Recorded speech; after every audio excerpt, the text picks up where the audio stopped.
pagkakaila na ang mga kabataan ngayon ay interesado na mag-invest at mag-business. Dahil na rin sa panahon ngayon na mahirap mag-ipon ng pera at gusto rin nilang maging independent. Isa na rito si Albert Recasta, 18 taong gulang. Pinagkakakitaan niya ngayon ang photo booth business na ipinagkatiwala sa kanya ng kanyang tita.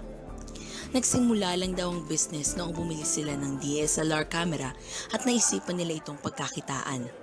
Sa halagang 10,000 pesos, nakapagpundar sila ng mga kailangan pang kagamitan sa kanilang photo booth. Aprobado naman ito ng mga magulang ni Albert dahil kikita at dagdag ito sa kanilang kabuhayan. Future plans, siguro na lang, i-advertise namin para mas lalong kumita yung business namin. At saka, yun nga, ipapakilala namin siya.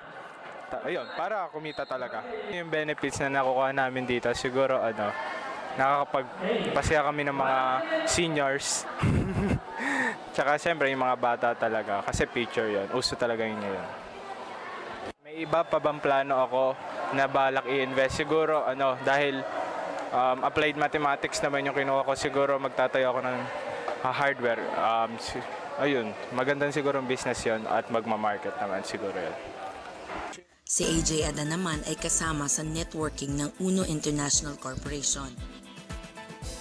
Sa other, simple lang kasi ang networking or multi-level marketing business is open to all. Lahat pwede sumali dun. Gusto ko mag-set up ng other businesses in the future, pero sabi sa akin, nag-advise sa akin, wala kasi akong training, hindi mo marunong pag-usap sa tao. Tapos, yun to the point na paano malaman makipag-negotiate sa tao, di ba? Pag-aaralan mo yung taong yun, ano yung gusto niya, ano yung hilig niya, and then, yung how to handle rejection, yun yung the best part dun. Ang bala ko kasi, pag-graduate ko, gusto mag-set up ng isang technology company. Though family business namin yan, gusto ko yung sarili ko. And then, with my parang own invention or parang ganun. So, parang tip lang, lalo na sa when you want to start business, start young. Parang, kailangan magkaroon ng kaisipan na ganun. Simple lang, kung wala kang puhunan, bilang estudyante, madali lang. Kung gusto mo mag-invest, simple lang. Iipon mo yung pera nyo dun sa bangko. Tutubo din yun. And then, malaking benefits yun sa economy. And then, ayun, magkaroon ng characteristic na marunong kang magsugal. Kasi pag hindi ka marunong magsugal, wala ka rin nakikita. Parang gano'n, wala ka rin narating. Ayon kay Ma'am Rosario Reyes, Chair ng Allied Business Department, hinihikayat nila ang mga kabataan na mag-invest ng mas maaga. Dahil pag nagsimula ng maaga, maaga rin lalago ang pera. To determine first sa sarili mo kung ano yung gusto mo i-invest. Bakit ka nag-i-invest? Pero, ang general principle is, dapat alam mo yung pinapasok mo. Diba? Huwag kang papasok sa hindi mo alam. If you put all your money, example, 5,000, lahat, nilagay mo sa isang shares of stock, bumili ka ng shares of stocks ng isang company lang.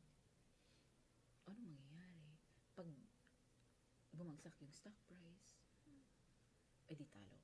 Baka talo ka na. Or, of course, hindi mo naman ibebenta yan. Pero eventually, kasi, it will be more logical and wiser for you to invest in other stocks. So, bili ka ng shares of stocks ng isang kumpanya, ng another company. Don't be too greedy. Kasi, I think investors should watch out, especially if they're earning. Sometimes, minsan dapat alam mo kung hanggang saan ka lang na, tama na to, pwede na to, okay na sa akin to. Yung iba kasi sobrang, yung greed, it sets in, especially if you are already earning, it sets in and you forget everything, you forget the right values. And most of the time, yan ang bumabagsak.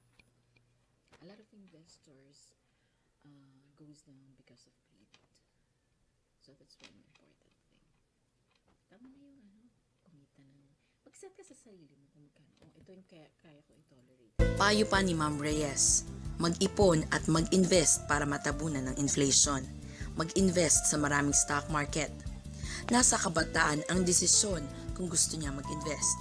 Tandaan lamang na kailangan ng permiso ng magulang at kung sigurado na ba siya sa kanyang papasukan.